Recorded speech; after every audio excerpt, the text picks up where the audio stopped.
Muito bem, gente. Então, nós estamos no terceiro, né? É o terceiro, né? Encontro. É o terceiro. Sim. Que é o ter e ser, né? Que é um tema que é um tema bastante trabalhado no movimento espírita, já que é um tema bastante básico, né? E tem várias reflexões que, de uma maneira, a gente realiza a partir dessa questão da realidade do espírito frente também à realidade material. Então, é um tema importante, básico, fundamental, mas Joana nos oferece alguns elementos muito interessantes, né? Porque, de uma certa maneira, nós somos desafiados a lidar com essas duas realidades. Porque nós somos, enquanto espíritos, convidados a ser, né? A construir a nossa realidade, mas estamos encarnados e nesse mundo existencial a gente se depara também com o ter, né? Então, eu gostaria de provocar o grupo e para a gente começar a pensar um pouquinho qual é as implicações, né, dessas duas dimensões da vida, o ter e o ser, as diferenças e de que maneira elas se relacionam, de certa maneira, na dinâmica psicológica e espiritual da nossa jornada evolutiva. Alguém quer começar trazendo alguma coisa em relação a isso?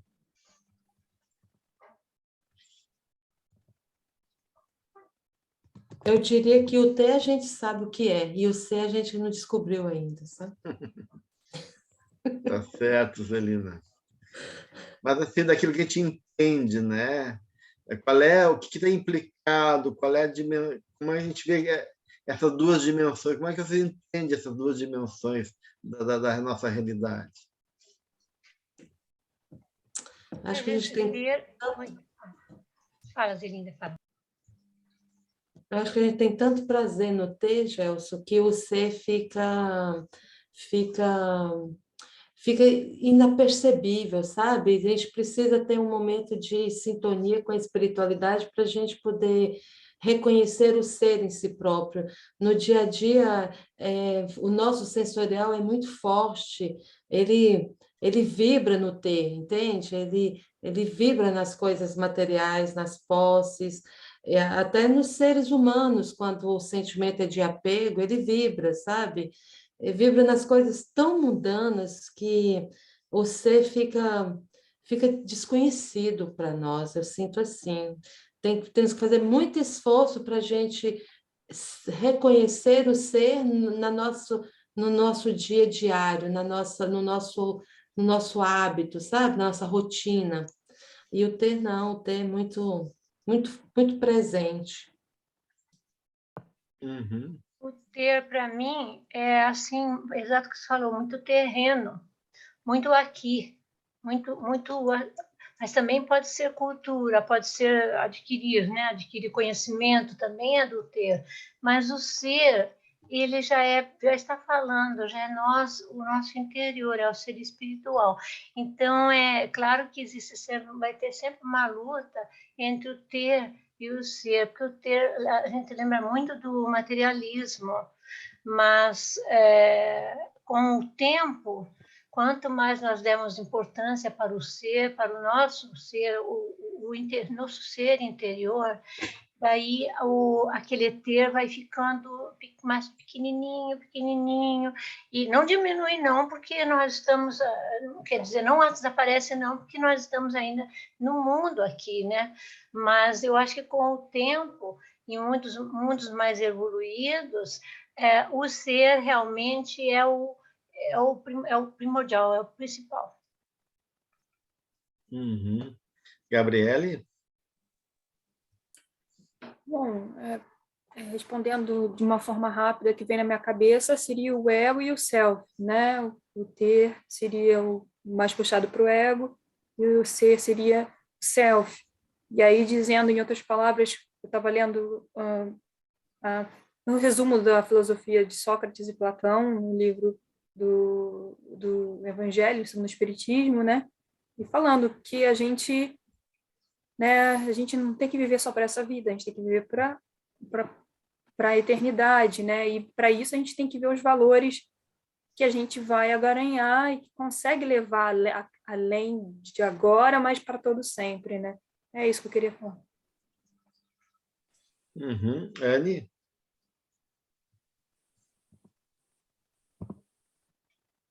Desculpa. Duas coisas. Para mim, a questão do ser, a gente não pode forçar. Assim como a gente não pode forçar o botão da rosa a abrir. Tudo leva o seu tempo. Então, para mim, a descoberta do ser espiritual que eu sou, dar oportunidade de tempo, por exemplo, fazer uma meditação, uma coisa todos os dias, aos pouquinhos de encontrar, mas não é uma coisa não vejo como uma luta, mas é um deixar estar, deixar brilhar, deixar sair aquilo que está em nós e que, digamos assim, o nevoeiro do mundo material nos confunde, mas a gente relembrar que nós somos seres espirituais, eternos. Então eu busco assim, uma coisa menos de uma querer baixa aqui, joga fora as coisas materiais, mas como um despertar da nossa luz que já está em nós, mas deixar brilhar. Então, let it go, aquela coisa assim de as coisas materiais a gente precisa, né, para viver e tudo mais, pode até gostar de uma coisa bonita, mas que aquilo não é o que nós somos, é aquilo que nós usamos para a nossa experiência evolutiva. Só. Vânia? Então, boa noite. Pegando o gancho da Anne, a gente não se identificar com aquilo que tem, né?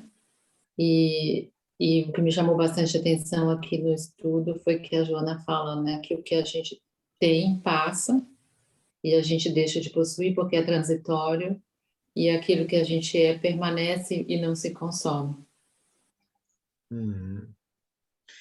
Bem, tudo isso que estão trazendo são coisas bem importantes. Realmente, a questão do ter, ele não implica a questão só da posse, né? Da posse material, de reter coisas materiais, mas sim implica uma série de atitudes nossas, né? Então, de uma certa maneira, o ter envolve uma forma de consciência. Cada dimensão de realidade, o ser e o ter, são formas de consciência, né? Enquanto que o ter, como foi colocado por vocês mesmo, né? Ele fala de uma consciência identitária, uma consciência ligada mais ao ego e à persona, né? Nesse jogo do estar no mundo e de se confundir com o mundo através dessa questão do apego e das compensações, né? Que a gente precisa fazer por causa que a gente não acredita, ou por vazio, ou por carência, né? O ser representa uma outra atitude, né? É a atitude daquele que se centra justamente já na essência, né? E não numa identidade enquanto minha forma no mundo e minha necessidade de afirmar esse eu enquanto identidade no mundo, mas sim a conquista de mim mesmo enquanto essência espiritual, né? E aí, de uma certa maneira, consequentemente, esse ser se revela nos valores, né, espirituais, ou seja, aquelas conquistas que são realmente imperecíveis, né, que a traça não corrompe, como estão colocando aí. Então, essa é a dimensão do ser, né, gente? Então, isso é uma atitude de consciência. Não é só uma questão de comportamento humano, né? Existe uma consciência que está por trás desse comportamento que move a nossa forma, então, de se relacionar com a vida, de se colocar frente às coisas e de poder, de uma maneira, balizar a nossa existência, né? Então, a gente pode dizer que são formas de consciência, cada uma dessas formas, né? E, claro, o ter faz parte da gente, né? Na verdade, para mim, a questão do ter e do ser, eu estou deslocando da questão do comportamento e colocando a nível de consciência. Por quê? Porque eu posso ter muita coisa em favor do ser, né? E aí esse ter ganha uma dimensão que é reflexo do ser e não mais do ego, né? Da identidade transitória do eu com a sua persona, né? Por isso que eu falo de consciência, porque eu posso ter muitas coisas, né? E de uma maneira isso é proveitoso para mim, né? Ser de utilidade, né? De recurso, o ter como recurso do ser que tem está sentado nessa consciência então mais essencial. Ou ao contrário, né? O meu ser pode se confundir com o ter, né? E aí o ser passa a ser é interessante. O ser acaba se expressando como uma tentativa de ter, né? Então é um ser nesse nível primário que eu falo de consciência, porque muitas vezes o ter acaba sendo confundido com o ser, né? E Joana vai colocar isso, né? De uma certa maneira bastante clara, né? Quando ela começa a trazer nos capítulos que a gente citou, né? E que tem toda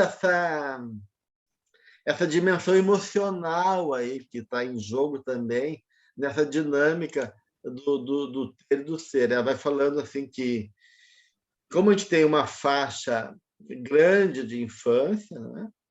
E essa questão da infância acaba sendo trazendo desafios e bastante implicações a nível de comportamento humano, diz a benfeitora, né? E aí começa, a partir disso, também uma forma da criança se perceber e ver o mundo, né? Nessa infância. Ela vai dizer, Joana vai dizer que crianças que estão acostumadas, né, a ter suas necessidades e anseios resolvidos, né, de maneira imatura pelos adultos, não tem frustração, né? São crianças que são alimentadas de narcisismo, que tudo fica no centro do mundo, tudo de uma maneira fica hipervalorizado a figura delas, né? E elas crescem com uma falsa ideia como como se ela é a pessoa mais importante da face da Terra e tudo gira em torno dela. Então, uma pessoa que se torna autocentrada, egoísta, individualista, né? Ou ao contrário, diz a Joana, né? Que crianças que estão em um ambiente hostil, árido, de negligência, de violência, onde nega-se os cuidados necessários para ela crescer. Então, tanto numa situação como outra, elas ficam com uma falsa ideia do mundo e de si mesmo, né? Uma se crê ser merecedora de tudo, sem esforço, né? Sem compromisso com a vida, né? E a outra, muitas vezes, com raiva do mundo, né?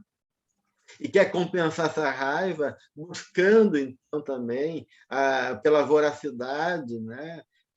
Nos processos da vida, acumular e tirar da vida o que a vida roubou dela na sua infância. Então, essas duas realidades acabam acontecendo, né? E tanto uma como outra, a Joana coloca, envolve uma instabilidade emocional, né? Um tipo de fuga, né? Que pode ser projetado até no outro, né? Eu quero ter o outro também para mim, né? Eu posso transferir isso às pessoas, né? Como se elas tivessem que preencher também esse buraco, e o próprio vínculo afetivo, né? Se torna uma carga em cima do outro, né? Como se o outro fosse um objeto. Então, de uma certa maneira, na experiência do ter, torna a vida de maneira como se tudo fosse uma coisa, né? Torna qualquer experiência, né? Não uma espécie de relação onde tu reconhece, né, o outro, ou a experiência como separada de ti, e te trazendo elementos para refletir, agregar. Tudo se torna mercadoria, né? Não só as coisas materiais, mas o outro. E até o próprio conhecimento, né? Isso é um perigo, né? Essa ideia do ter, né? Que a gente falava aqui, né? Porque o ter, né? E aí a Denise pergunta como é que seria um ter tentando ser um ser, né? Então, de uma certa maneira, é isso, né? Tu confunde os valores, os elementos agregados do coletivo nas coisas, né? Então, eu quero ter conhecimento não para me tornar melhor, mas para passar a ideia de ser sábio, né? Então, reter mesmo informações, isso não me transformar, né? Tem muita gente que conhece espiritismo, conhece muito, agrega muita informação, mas só retém informação e não se transforma, né? Porque o campo do ser envolve uma dimensão que Joana coloca, que é a dimensão do sentimento, né? Porque, de uma certa maneira, está associando o ter muita imaturidade emocional. E ela vai dizer, se eu não me engano, é no Ser Consciente, que ela é forte na afirmação dela, que todo aquele que busca a posse, o ter e o reter, permanece vazio de sentimento, diz a benfeitora. Porque nada é. Ela, ciente de artefatos, de coisas brilhantes, como diz a benfeitora, né? Porém mortas. Então, e aí ela prossegue com um tio de espaços e, ao mesmo tempo, abarrotada de preocupações afligentes, porque, de uma certa maneira, na medida que tu está nessa dinâmica do ter, tu está geralmente do controle, né? Porque tu tem medo daí de perder, porque como o ter está se confundindo com as coisas, né? Eu sou o amigo importante que eu tenho, então eu quero ir num ambiente social só de gente importante, que daí eu quero ter amizades para refletir a minha necessidade de ser uma pessoa bem valorizada. Eu quero ter conhecimento para me sentir uma pessoa vaidosa e diferenciada em relação ao outro. Eu quero ter aqui um emprego que me dê um valor exagerado, para me sentir, né, capaz de realizar coisas, me sentir superior aos outros. Eu quero ter, de uma certa maneira, sucesso, né? Então, esse ter aí, gente, ele implica em vários aspectos da vida, né? Envolve acumular, reter, né? Seja conhecimento, seja coisa, seja imagens, seja vínculos, mas dentro dessa dimensão que daí favorece o controle, porque como eu dependo desses elementos, esses elementos eu me confundo com eles, são um espelho de mim, né? Então, de uma certa maneira, o meu ser está preso nesse mundo do ter, e aí eu acabo criando aflições e aprisionamento de mim mesmo, como diz a Joana de Ângeles, né? E, então ela vai dizer, vai colocar isso de uma maneira muito bem, né? Que ela diz no momento de saúde, né? Que o verdadeiro possuidor é sempre o melhor doador. Ela inverte a lógica, né? Ela inverte a lógica de que possuir, né?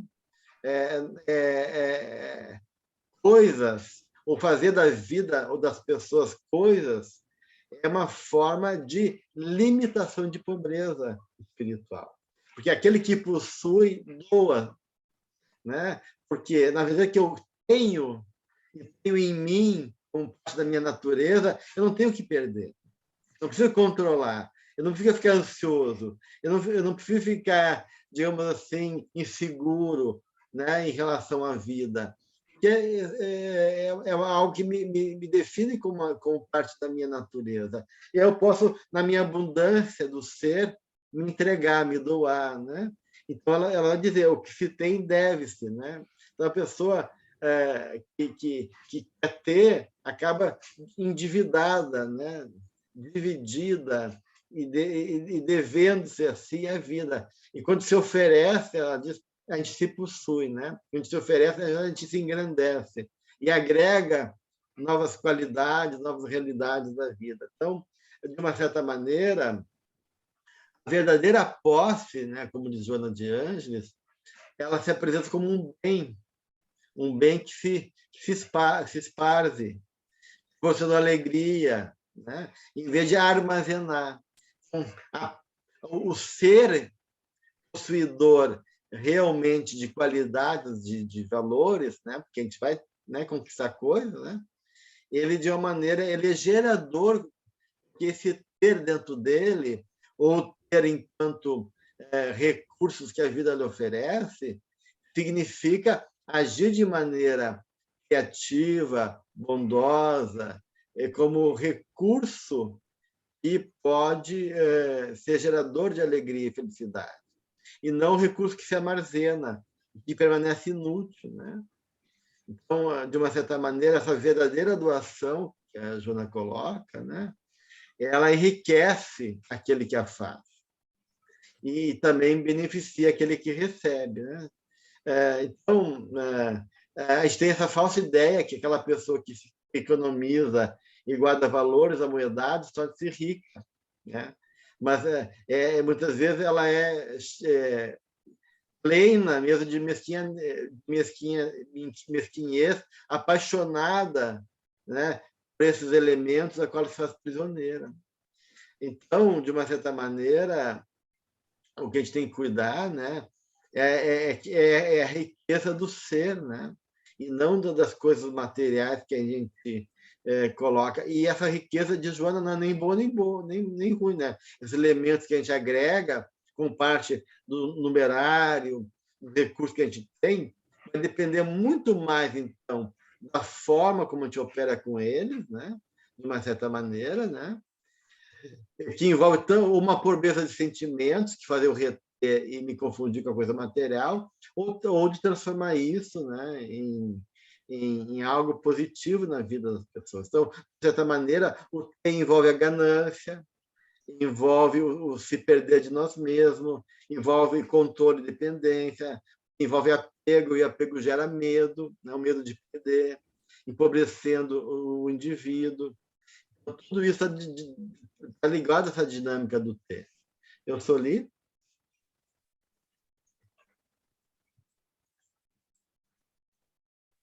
Agora, então, eu tenho dois exemplos que eu lembrei. Uma está no Evangelho, aquela dama, né, do Evangelho, que ela, assim, uma senhora rica de posses, enchia com muita coisa no seu, eu não sei como se chama, carruagem, alguma coisa assim, para levar para as pessoas que ela visitava. Ela ia assim discretamente, assim vestida modestamente, mas não era porque ela era uma pessoa hipócrita, é porque ela não queria ferir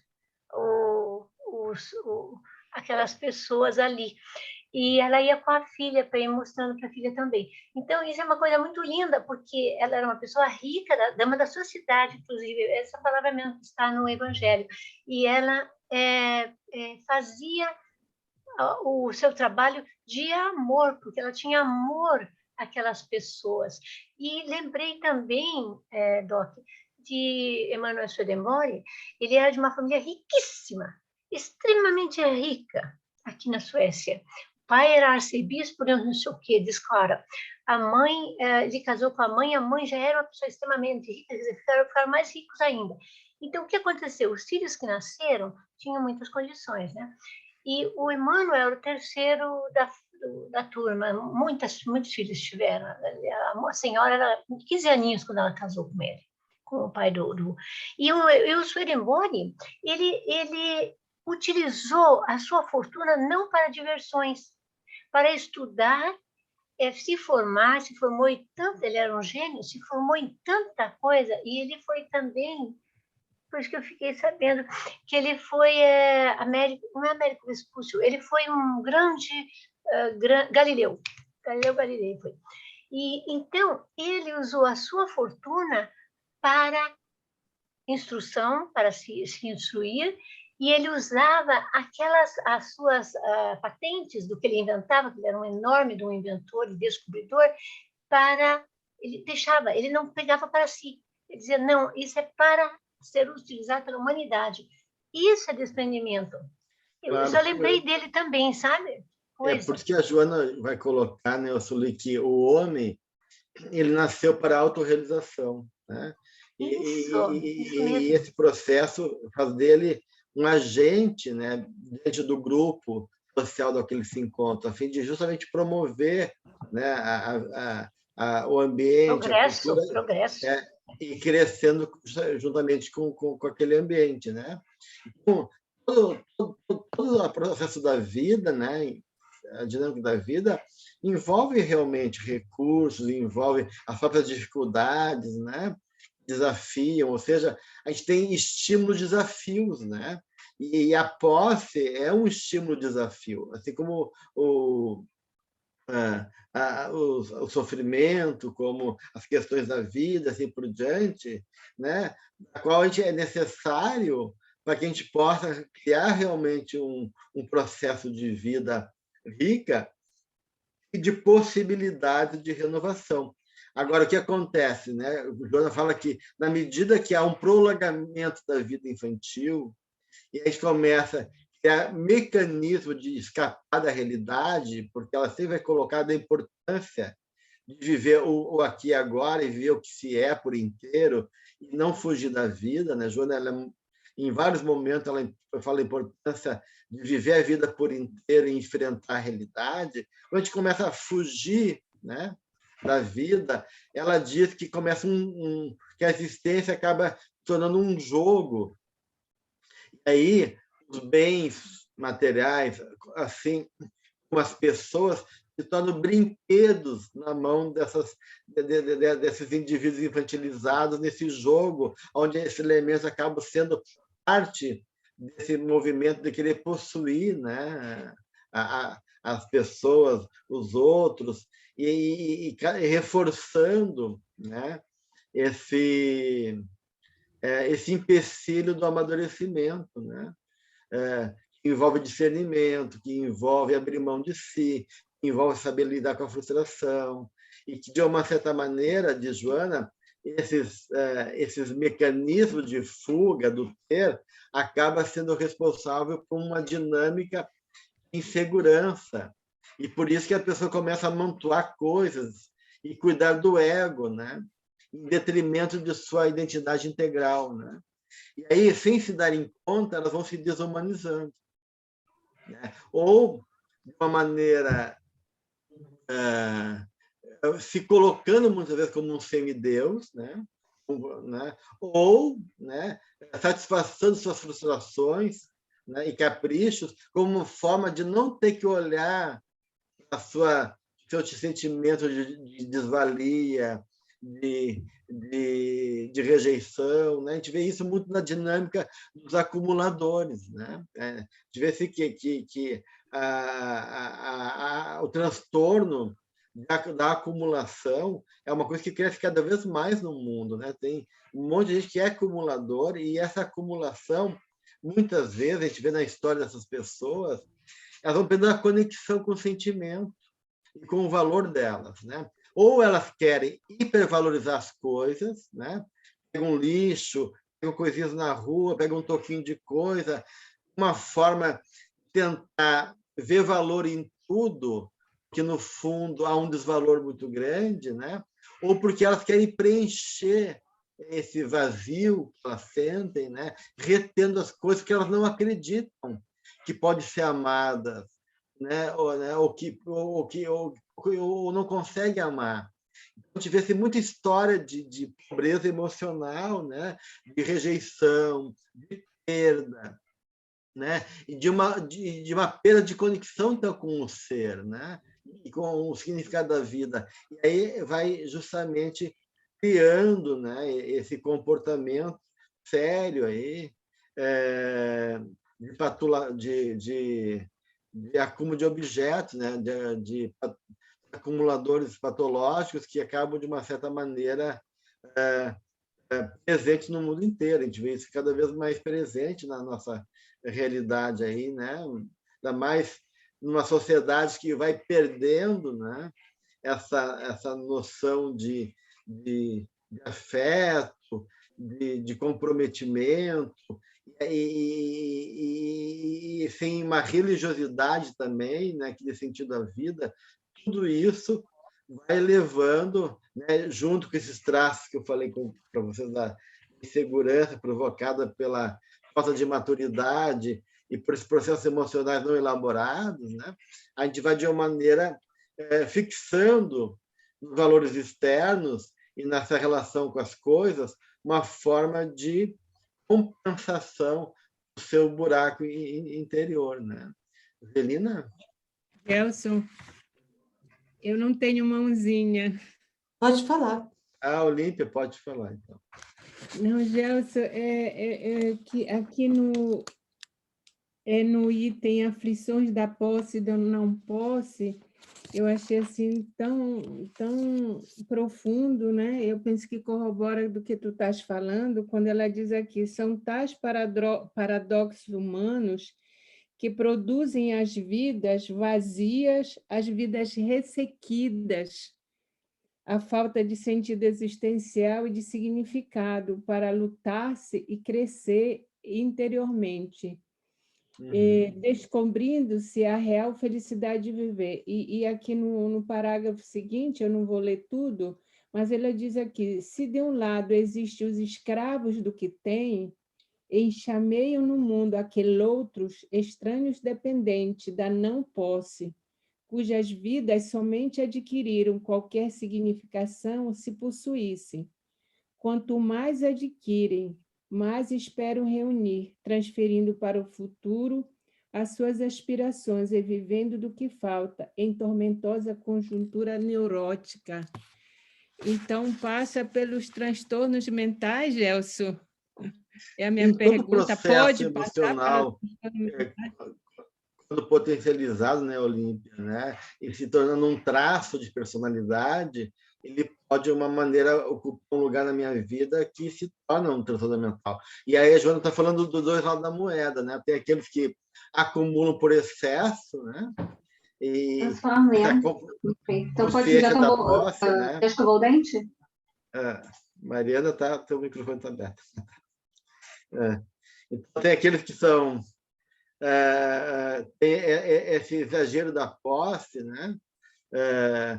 Não ser possuído pelo objeto, que isso foi possuir, né? A Joana fala isso, né? Eu fico preso pelos objetos, eu quero possuir os objetos, mas acabo sendo possuído pelo objeto, né? E aí fica nessa avareza, acumulando, né? E tem aquele, ao contrário, aquelas pessoas que negam a posse, né? Se desprezam a vida, se maltratam, não se cuidam, usam roupas esfarrapadas, não querem gastar com elas, com forma de autodesprezo. Elas têm um discurso que não são materialistas, não são vaidosas, mas, na verdade, aí não é uma questão do ser, né? Elas não querem compromisso, então, com as coisas materiais, mas, na verdade, é uma insegurança íntima, diz Joana de Ângeles, né? Onde ela não se considera merecedora de afetos, e aí ela internaliza um processo ou de autopunição, ou de autonegligência, ou de rejeição, né?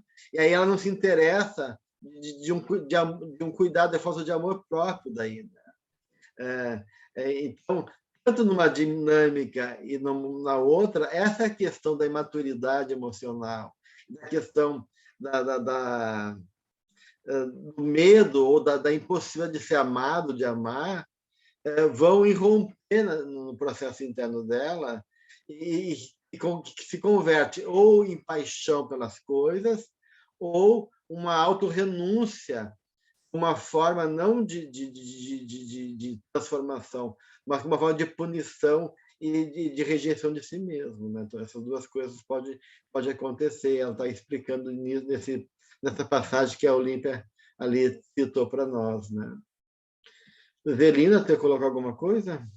Queria só destacar a importância da gente fazendo esse estudo, né? Porque a gente compreende que quanto mais se tem, como foi dito aí, quanto mais se tem sem a compreensão da utilidade desse ter, né? Que é produzir em prol da humanidade, mais vazio existencial se adquire. E olhando a sociedade que valoriza o externo, né, que a pessoa é respeitada pelo externo, pela posse, pelo que ela tem, ela ainda tem menos estímulo ainda de não buscar esse ter, você entendeu?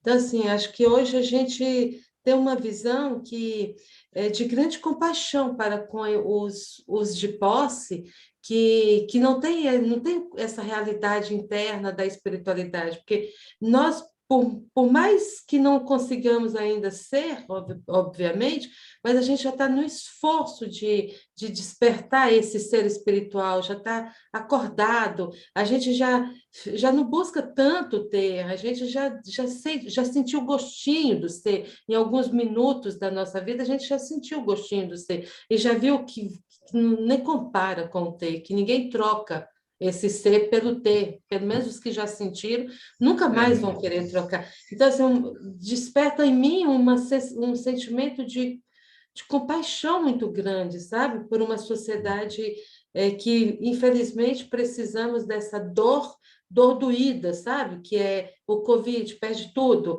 uma guerra, perde tudo. Assim, quase que um choque mesmo para a pessoa falar assim, poxa, o ter que eu tinha era um terreno sólido e agora é um buraco? Como é que explica isso? Quer dizer, entende? Então, assim, o estudo está me despertando esse sentimento de compaixão, Gelson. É importante, né, tudo isso, né, Zelina? Mas é uma coisa difícil, gente. Não é tão fácil assim, né, Zelina? Mesmo que a gente tenha uma certa consciência do ser espiritual, né, de valores e outras metas, ideais que nutrem nossa vida, o apelo do mundo do ter, né, envolve, como diz Joana de Ângeles, essa luta entre o ego artificial, arquetípico, de um lado, e o eu real de outro, né, eterno e está evoluindo, ele, de uma certa maneira, está muito presente na vida de todos nós. Né? De uma certa maneira, a gente está ainda prisioneiro desse eu menor, né, do egóico, e, de um lado, tendo que se confrontar com o eu real, que envolve esses conteúdos éticos, morais da vida, da qual tem que prevalecer na nossa dinâmica, né? E incorporados na nossa conduta como algo que vai sendo, aos poucos, conquistados por nós, né? Em favor dessa plenitude que é a conquista do self, né? Com todos os atributos e possibilidades da nossa meta, né? Que constitui a razão da nossa existência terrena aqui, né? E é investir em todo o potencial humano, emocional, moral, intelectual, em favor do enriquecimento da alma, né? E isso que é importante. Sara? Minha pergunta, às vezes eu não consigo entender, você falou reter conhecimento.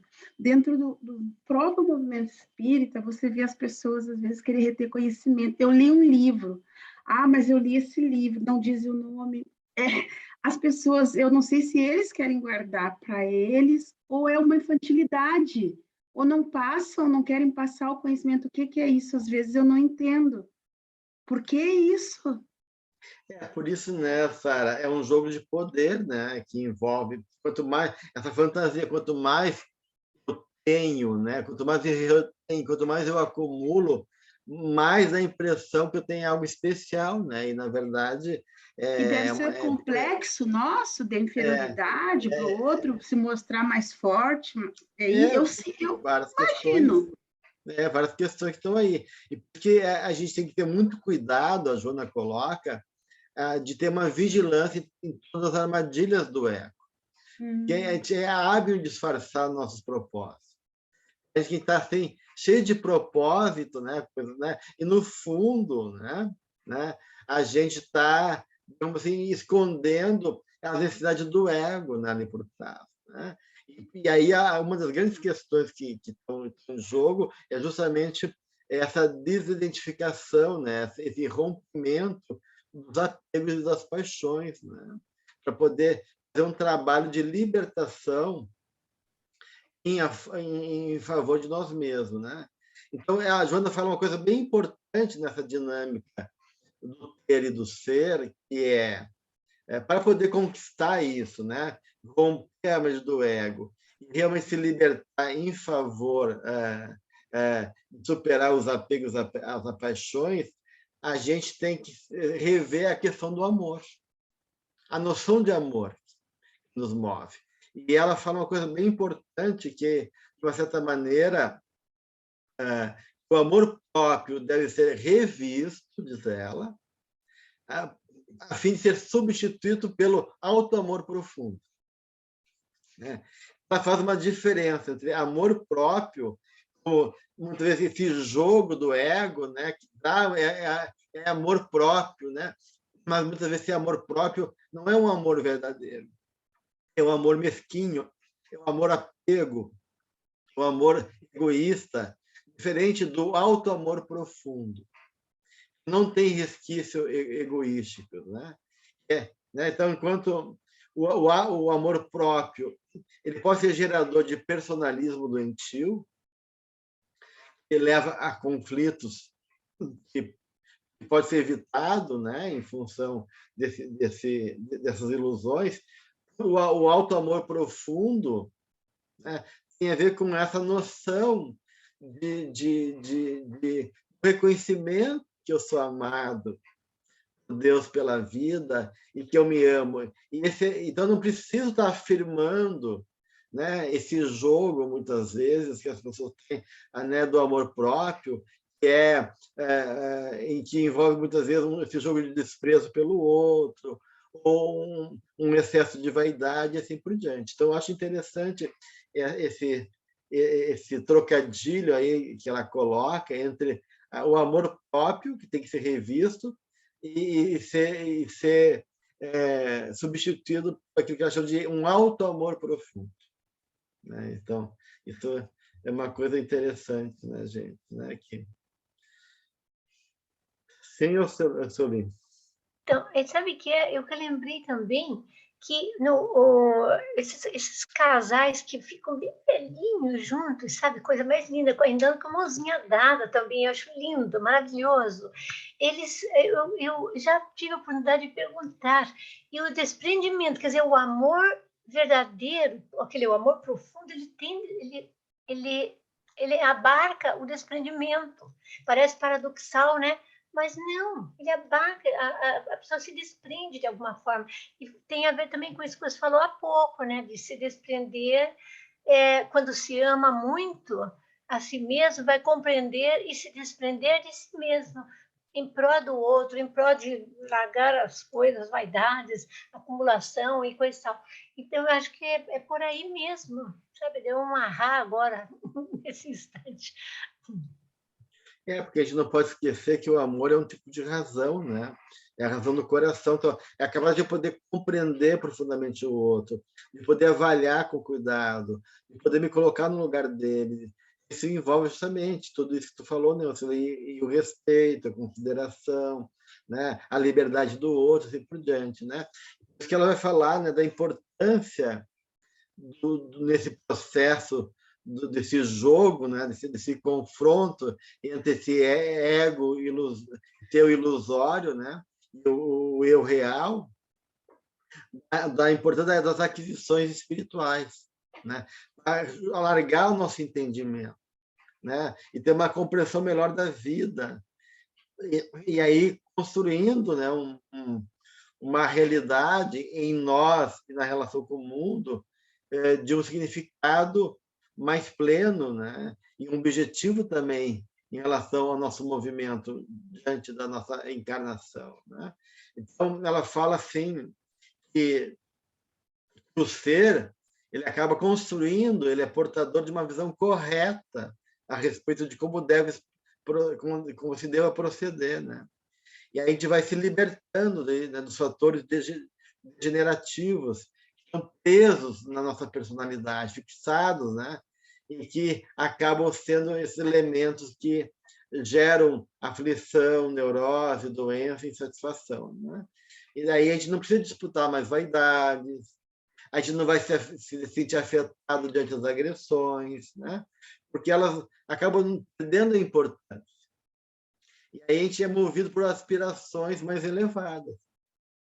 E não é porque eu me sinta maior ou menor, né, do que o outro, né? E nem vou entrar nesse jogo, né, enganoso de referência, desse jogo de competição inútil, que muitas vezes a gente acaba nos deixando levar, né? Mas sim, né, para esses processos da paz e de uma consciência que vai se realizando a partir da conquista de si mesmo, né? E aí Joana vai dizer, a partir disso a gente começa a ter uma tranquilidade, né?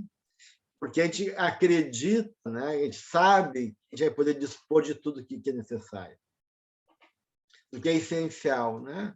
O essencial a gente tem, né, gente? Ali, sem o tormento de pensar do que é supérfluo, porque ela vai dizer de maneira bastante categórica que a vida nos dá tudo, né? Nós temos tudo que a gente precisa, a vida nos dá, e que basta o esforço dessa benfeitora para conseguir também. Então, ou seja, né, como ela coloca na gente, olha, não é vida, o problema não é os outros, o problema não são a circunstância, o problema é a nossa incapacidade ainda de compreender e o nosso pouco compromisso, esforço de conseguir o que se quer, né? Então,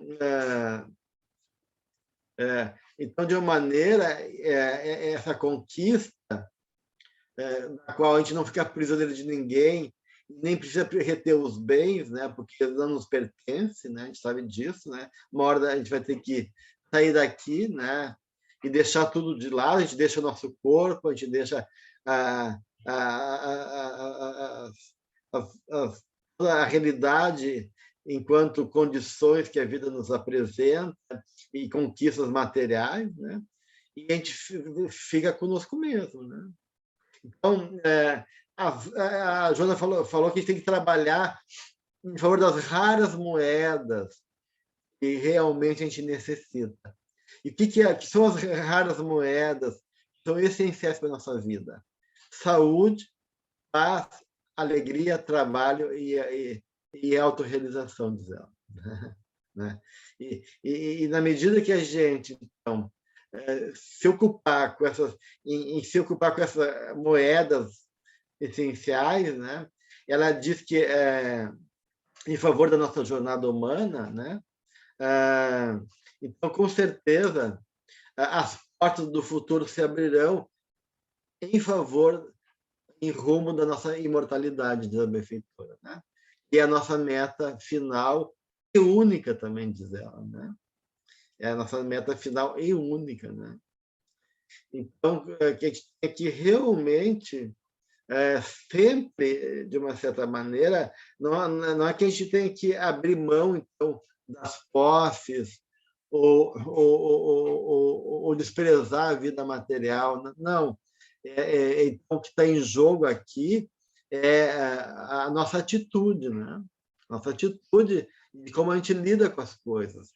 Envolve isso que a gente comentou aqui, do apego, ou das representações emocionais, que elas acabam nos tendo como projeção de aspectos nossos, compensar o nosso vazio, a nossa fragilidade, a nossa imaturidade, a nossa falta de amor, etc., etc., né, gente? Alguém quer colocar mais alguma coisa em relação ao material que foi lido? Gelson, se tu me permite, eu ia escrever aqui no chat, mas é bem curto, o Emmanuel, no Pode livro falar. Vinha de Luz, no Vinha de Luz, no capítulo 89, na intimidade do ser. Olha que ele escreve aqui, eu vou ler só 2 textinhos. É indispensável revestirmos dele. O apóstolo não se reveste a raciocínios, fala de profundidades. O problema não é de pura cerebração, é de intimidade do ser. Para mim, é muito profundo quando eu abro. Eu penso que corrobora com o que tu estás trazendo, que Joana está nos convidando, né? É profundo, né? Perpassa necessariamente, fundamentalmente, a gente não tem outra via, né? Do ir para dentro. E quando o Emmanuel fala... Piano, né? Exato, e quando o Emmanuel fala, então, o profundo do ser, ele está falando realmente do plano do sentimento, do plano da vontade, né? O que implica, de certa maneira, não só então, essa coisa cerebral, né? Da informação, do conceito, mas sim um confronto conosco mesmo. Quando a gente fala em ser, a Joana está falando o convite para a consciência de nós mesmos, para o convite para a reflexão, para a vida interior, né? Essa intimidade, como diz o Emmanuel, profundo conosco mesmo, né? Esse movimento de poder realmente nos enxergar, nos perceber, nos reconhecer naquilo que realmente reflete nossa realidade, e é aquilo que começaram falando no início, o nosso ser espiritual, nossa realidade espiritual. Então, isso tudo está em jogo aí, quando a gente coloca toda essa questão do confronto entre o ter e o ser, né, gente? Angélica? Gelson, eu tenho uma pergunta. Sim. Você falou sobre essas compensações que podem vir em formas de escapes, de conflitos, né? A gente observa isso no comportamento, então. E esses comportamentos, eles são no indivíduo consciente ou chega a um ponto que está tão viciado que passa a ser inconsciente do indivíduo? Na verdade, né, Angélica, às vezes é difícil de chegar no comportamento. Porque o comportamento, às vezes, ele é egocintônico, né? A gente fala assim, que existe o egocintônico quando a pessoa não tem consciência, né? Como está tão dentro, está tão encrunhado nela, não tem crítica, ela não consegue perceber. E ela acha que está agradando até, né? Né, a gente vê esse discurso de ódio, né? Agora no Brasil ali, né? Uma senhora, né? Uma mulher afrodescendente com um sobrinho, estava numa região de São Paulo de Poços, ali numa cafeteria, e uma pessoa agrediu verbalmente ela, questionando que ela estava ali por causa da cor, né? E porque ele se sentia melhor do que ela, porque ele se dizia ter muito recurso, né? Então, tu vê a loucura, isso é loucura, né? Acha se confundir com a cor da pele ou com o recurso, e aí ele acha que aquilo não tem crítica, porque se o cara tivesse crítica, ele teria vergonha de estar falando isso, né? E não tem, então as pessoas ficam insanas. O fato de ter o comportamento não quer dizer, quem é de fora até pode avaliar o comportamento, mas não o comportamento, ele é um resultado de um processo todo, e muitas vezes ele está em consonância com a mediocridade do mundo, né? E às vezes aquele é aplaudido, né? A gente vê como é de violência nos estádios de futebol e assim por diante, cada vez mais aumentando esse movimento polarizado, né, na política, cada vez maior, até na Europa, aí, né, com as eleições agora, a gente está vendo aí, na própria França, né, essas polarizações radicais, né, e discursos terríveis, que fala que o homem está muito perdido, né? Então, o que a gente tem que avaliar também, né, Angélica, não é só o comportamento, a gente tem que avaliar as motivações, né, as intenções, os sentimentos que movem o nosso comportamento. E aí é mais difícil a pessoa poder fazer consciência, né? Porque geralmente ela não chega nesse lugar.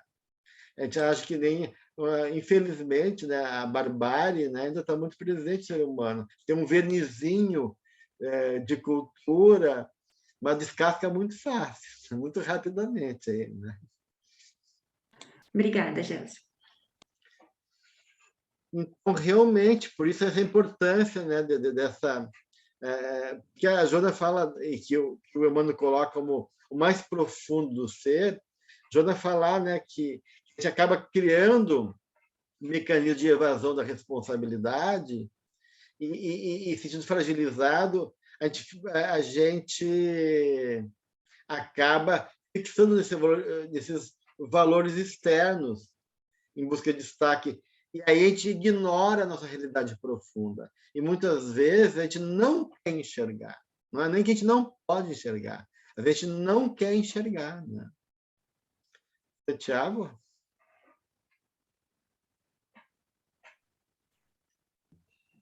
Eu procurei el conocimiento de mí mismo a través del curso de Psicología Profunda, acompañando con los Evangelios, con el estudio del Evangelio en el hogar. Y a estas alturas entiendo que el tener solo es aquello que construí a lo largo de muchas existencias. Infelizmente, eso es lo único que tengo. El ser es lo que aspiro.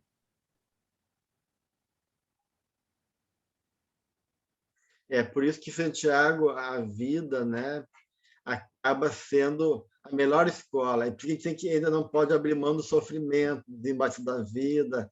Né? Então, a encarnação, realmente, a gente às vezes reclama da vida, reclama das situações que a vida apresenta, mas ela é a nossa grande companheira e que vai despertar nossa consciência. Né? Vai, nos golpes do sofrimento, a alma vai se dobrando e vai tomando consciência de si mesma. Né? Então, infelizmente, ainda a gente vai levar muitas encarnações nessa caminhada, com certeza. Né?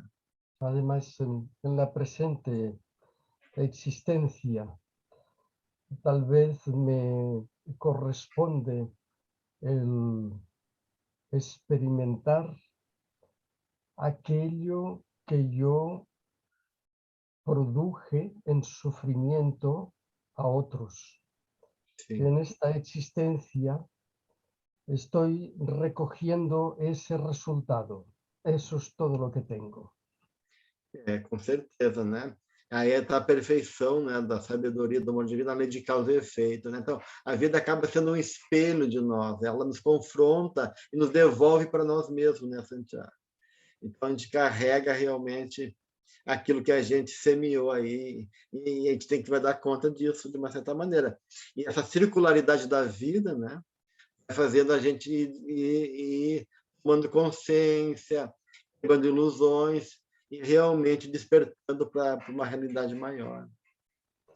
Muito Entonces, la conclusión para mí es que es necesario que solo construya el mañana a partir de ahora. Sí. Porque el ayer es un muro demasiado alto. Com certeza.